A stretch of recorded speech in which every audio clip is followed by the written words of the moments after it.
여기서 17절에 보면은 내 마음으로 죄인들을 부러워하지 말고 온종일 주의 두려움 가운데 있으리라 이렇게 경고를 하고 있어요. 그런데 잠언 3장 31절에서 처음으로 나옵니다. 너는 압제자를 시기하지 말며 그의 길에서 아무것도 취하지 말라 그랬습니다. 그래서 지금 잠언 23장 17절과 연관이 돼서 나오는 구절입니다. 시편 37편 1절하고 73편 1절에서 3절에서도 다루고 있고 신약에서도 갈라디아서 5장 26절이나 디도서 3장 3절에서 다루고 있습니다. 그리고 죄인에 대한 구약의 정의에 대해서는 잠언 1장 10절에서 이제 설명을 해 놓고 있죠. 잠언 1장 10절을 보겠습니다. 내 아들아, 죄인들이 너를 유혹할지라도 동조하지 말라 그랬어요. 죄를 이제 여기서 죄인들이 너를 유혹할지라도 동조하지 말라고 그랬죠. 그래서 중간 단락점에 보니까 하나님을 두려워하는 사람은 죄인들이 과거, 현재, 미래를 알기 때문에 죄인들을 부러워하지 않는 거예요. 아무리 형통할지라도 죄인들에 대해서 부러워하지 않는 거예요. 세상의 모든 죄인들이 과거와 현재와 미래는 이미 분명히 정해져 있죠. 그래서 관심이 있는 사람이라면 누구든지 읽을 수 있도록 성경으로 인쇄되어서 우리에게 경각심을 눌러주고 있어요.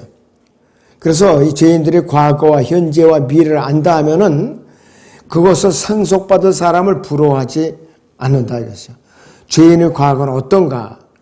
허물과 죄들로 죽었고 본래 진노의 자녀였고 세상에서 소망도 없고 하나님도 없이 혼자 있었던 상태예요. 에베소 2장 11절에서 13절을 봅니다.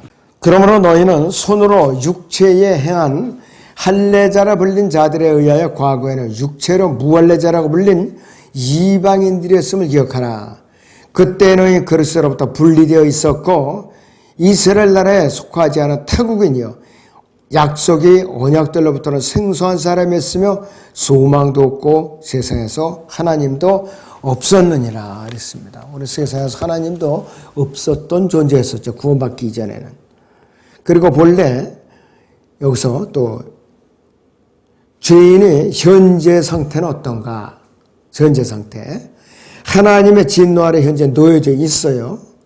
그리고 마음에 평화도 없고 영적인 동기나 목표도 없고 영적 생명도 없을 뿐만 아니라 매일같이 죄의 노예 상태로 사로잡혀 있는 것이요. 그리고 죄인의 미래는 어떤가? 땅속 구멍으로 이제 들어가고 정죄의 심판을 받게 돼 있고, 즉 백보자 심판석 앞에 서 있게 돼 있죠.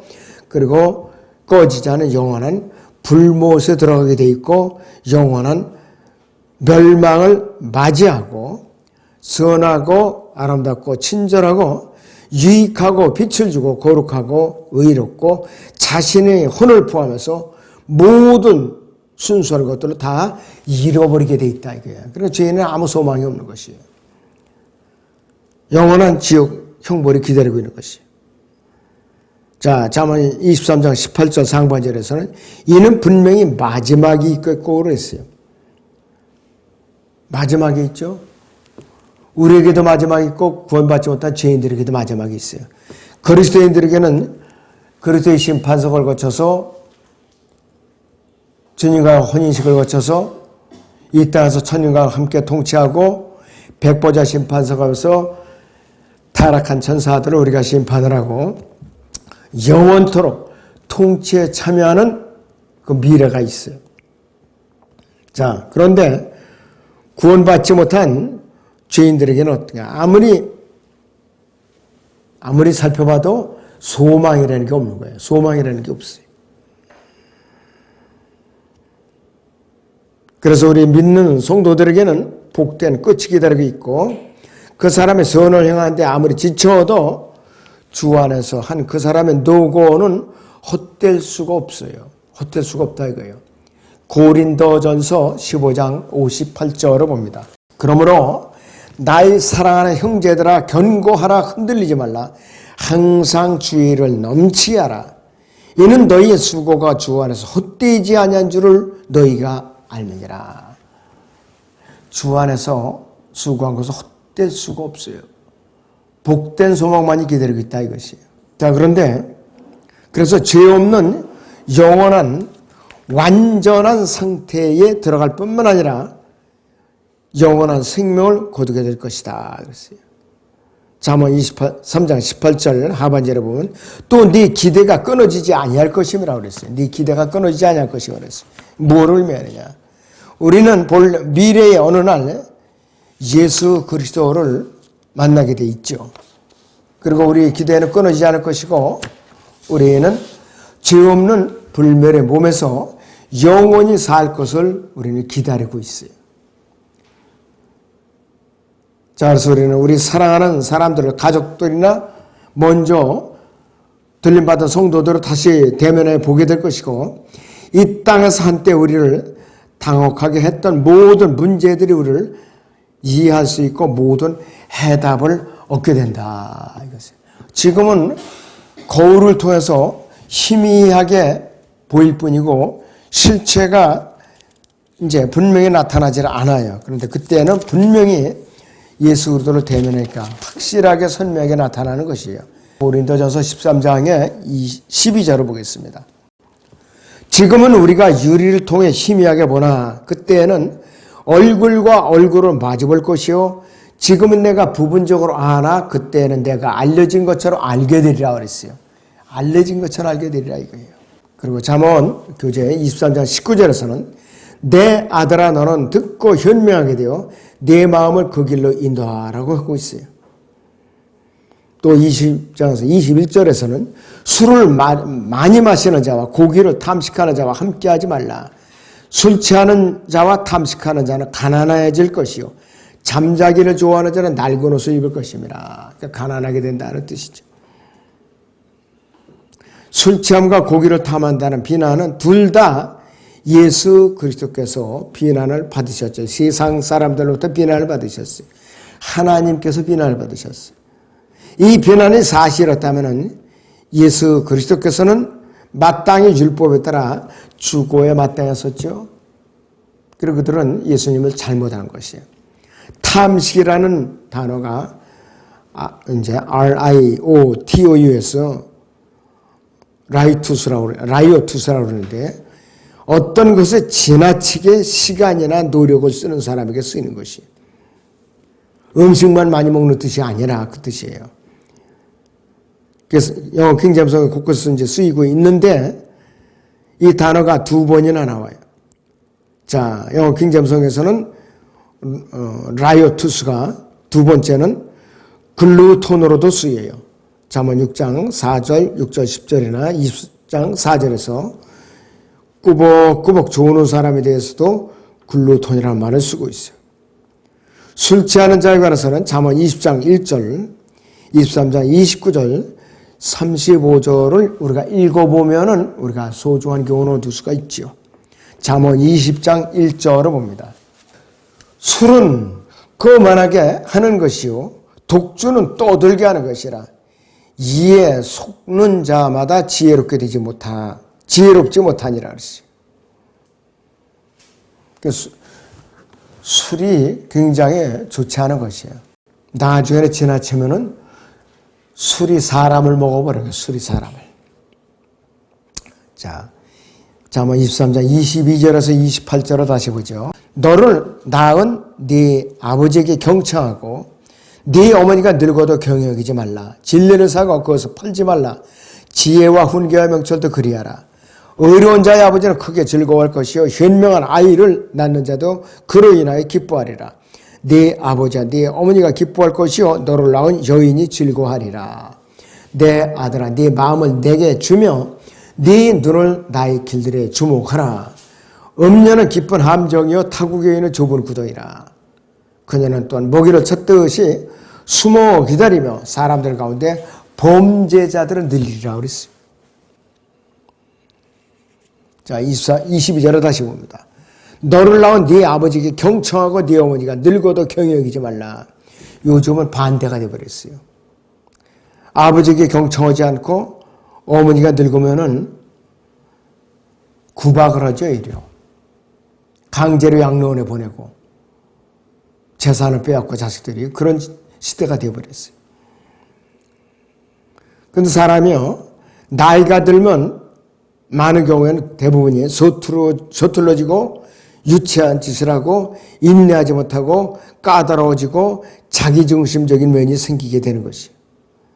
그래서 모든 자녀는 어머니가 늙으면 자신의 어머니를 경히 여기는 경향이 있다. 왜? 이러한 정서가 나타나기 때문에 그런 것이에요. 그래서 아이에게 자신의 아버지와 어머니를 공경하라는 계명을 상기시키면서 현자들은 뭐라고 얘기를 했는가? 요람을 흔드는 손이 세계를 지배한다고 그랬고 여자의 가장 큰 권리는 어머니가 되는 것이다. 아들은 어머니를 사랑하지만 아버지를 따르게 마련이다 그랬고 나의 현재의 모든 모습은 나의 어머니가 만들어준 모습이다. 어머니의 마음은 아이의 학습실이다. 자신의 어머니가 이들을 위해 해준 일을 아들이 깨달았을 때는 이미 너무 늦어서 어머니에게 말할 수 없는 상황이 되어버린다. 세상을 개혁하려 들기 전에 어머니들의 도움을 받아야 한다. 아버지가 자녀를 위해 할 수 있는 최상의 일은 자녀들이 어머니를 사랑하는 일이다. 이런 말들을 남겼어요. 자, 23절에 보면 진리를 사고 그것을 팔지 말라. 지혜와 훈계와 명철도 그리하라 그랬습니다. 자, 예수 그리스도를 우리는 돈으로 살 수가 없지요. 절대로 살 수가 없죠. 하나님을 어떻게 돈을 주고 살 수요. 그러나 기록된 성경은 돈으로 주고 살 수가 있죠. 이것이 이 구절에서 말하고 있는 진리예요. 진리를 사고 그것을 팔지 말라는 의미가 예수 그리스도를 돈으로 살 수는 없지만은 기록된 말씀을 성경은 돈으로 사서 말씀을 배우고 묵상하고 복음을 전하는 데 쓸 수가 있다 이것이에요. 지혜와 훈계와 명철에 관해서는 잠언 1장을 우리가 읽고 묵상하면 소중한 교훈을 얻을 수가 있죠. 23장 24절에서 의로운 자의 아버지는 크게 즐거워할 것이요 현명한 아이를 낳는 자도 그로 인하여 기뻐하리라 그랬습니다. 잠언 11장 3절이나 1장 12절에서 13절을 비교하면은 우리가 더 아주 깊은 교훈을 얻을 수가 있어요. 죄인 하나가 회개하면 하나님의 천사들의 면전에서 기쁨이 있기 때문에 현명한 아이는 사람들을 예수로 듣고 이겨오는데 부지런하고 아버지의 마음을 기쁘게 해드리는 것이에요. 잠언 11장 30절에도 현명한 사람은 혼두를 이겨오는 자라고 그랬어요. 이 시대에 복음을 전해서 주님께로 이겨오는데 애쓰는 사람들은 현명한 사람이에요. 잠언 23장 25절에서 네 아버지와 네 어머니가 기뻐할 것이요 너를 향한 여인이 즐거워하리라 이렇게 말씀을 하고 있죠. 26절 23절 8절을 보면 내 아들아 네 마음을 내게 주며 네 눈을 나의 길들에 주목하라. 음료는 깊은 함정이요 타국에 있는 좁은 구덩이라. 그녀는 또한 먹이를 찾듯이 숨어 기다리며 사람들 가운데 범죄자들은 늘리니라 이렇게 하고 있는데 26절에서 28절은 분리할 수 없는 하나의 교훈이에요. 첫째는 하나님께서 그의 마음을 소유하지 않으시면 눈이 이리저리 헤매게 돼 있고 방황하는 눈은 정욕으로 여자들을 뒤쫓게 돼 있고 직업적인 매춘부는 눈길을 끌게 돼 있고 그녀는 끝없는 구렁처럼 구덩이다. 그러니까 한번 빠지면 못 나오는 것이에요. 그 구덩이에 빠지면은 못 나오게 돼 있다 이것이요. 그 다음에 다섯 번째는 그 구렁은 좁기 때문에 한눈에 띄지가 않아요. 그러니까 빠지죠. 그녀는 약탈자이며 그녀의 직업과 삶은 사람들의 죄들과 허물들을 증가시키는 역할만 하는 거예요. 자, 잠언 23절 28절 상반절에 보면 내 아들아 네 마음을 내게 주며 그랬어요. 가장 위대한 규절 중 하나인데 잠언 4장 23절이나 23장 7절과 비교하면은 삶과 죽음의 문제가 1차적으로는 교육이나 종교, 철학, 과학, 성사들과 연관된 것이 아니라는 것을 알 수가 있어요. 인간에게는 마음의 문제가 있죠. 그것이 바로 잠언 4장 23절의 문제예요. 그 마음이 하나님의 집에서 편히 쉬면 그 눈과 입과 귀와 문제는 저절로 풀린다고 그래요. 마음이 세상에 있거나 육신에 들러붙어 있으면은, 마귀를 따라다니면은, 눈과 입과 귀는 카인이 아벨을 죽인 이후에 이 땅에서 일어났던 모든 썩어 빠지고 저주받은 것을 큰 소리로 선전하는 반향판이 된다. 그러니까 마귀의 도구로서 쓰임받기만 한다 이것이에요. 인간의 본성을 진지하게 공부하는 학생이라면은 첫 번째 계명과 10번째 계명이 마음에 대해서 다루고 있어요. 그런데 이 마음이라는 단어가 첫 번째 계명에 있는데 두 번째 계명에는 없어요. 두 번째 계명은 사람에 대해서 하는 것이죠. 하나님께서 그 사람의 마음에 첫 번째로 자리를 잡고 있으면은 평화봉사단이라든가 그 다음에는 가난과의 전쟁, 뉴딜 정책, 사회보장제도 뭐 여러 가지 이 땅에 평화를 외치는 모든 속임수가 있어도 어떻게 되는가?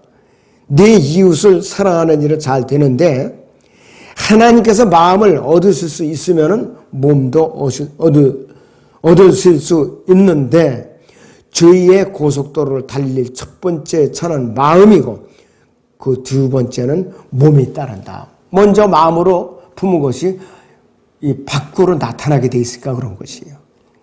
세상이 이것을 알고서 마음이라는 단어를 세상의 거의 모든 도래가사에 넣는 것이에요.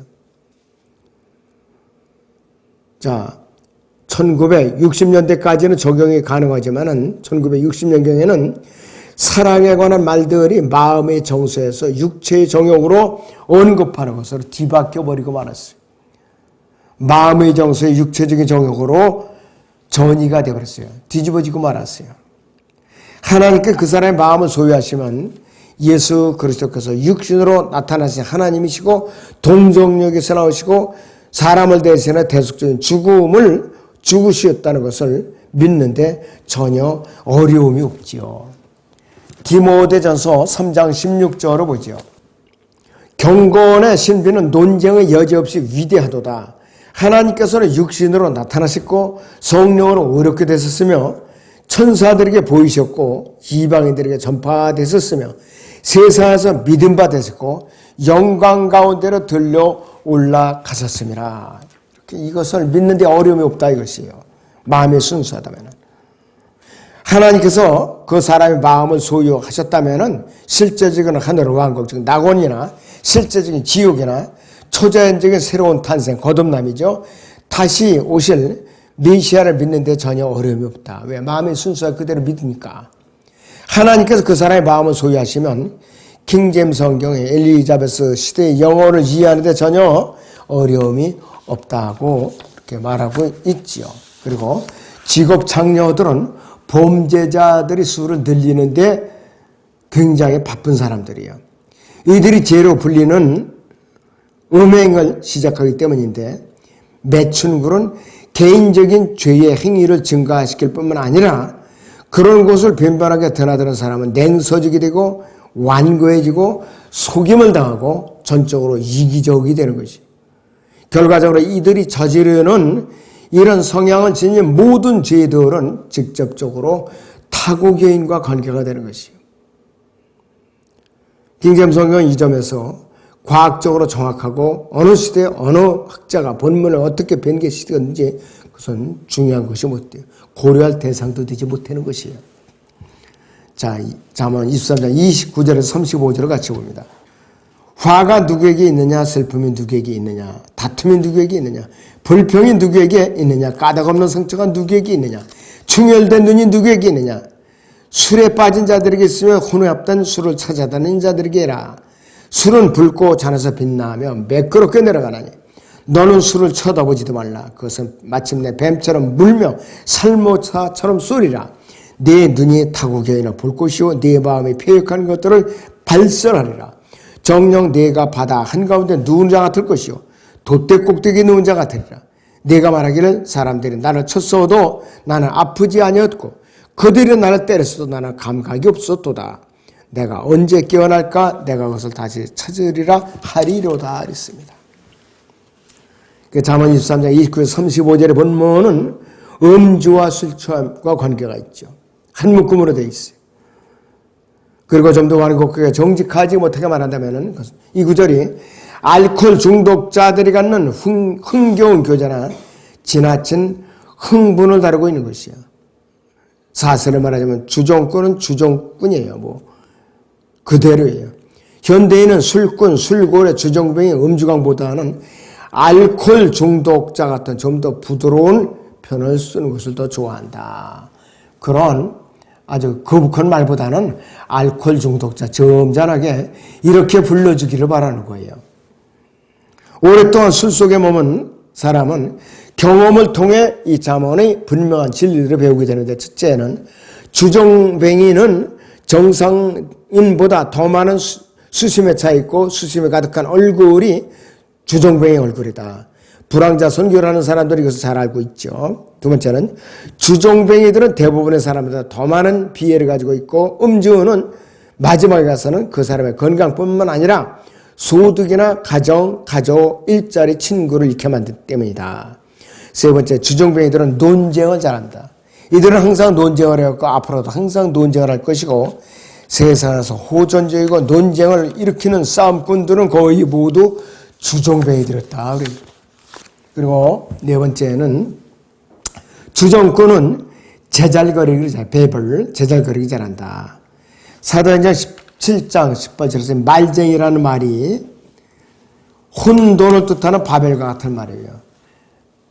바울이 아레오파가 언덕에서 설교했을 때 그랬죠. 이 말쟁이가 도대체 무슨 말을 하는가 우리가 한번 들어보자 그랬죠. 그 말쟁이라는 단어가 배벌이라는 말이에요. 술이 신경조직과 정신의 일치성을 파괴시키면 잘 알아들을 수 없는 발음으로 앞뒤가 맞지 않게 중얼거리게 돼요. 다섯 번째는 술꾼에게는 까닭없는 상처가 있죠.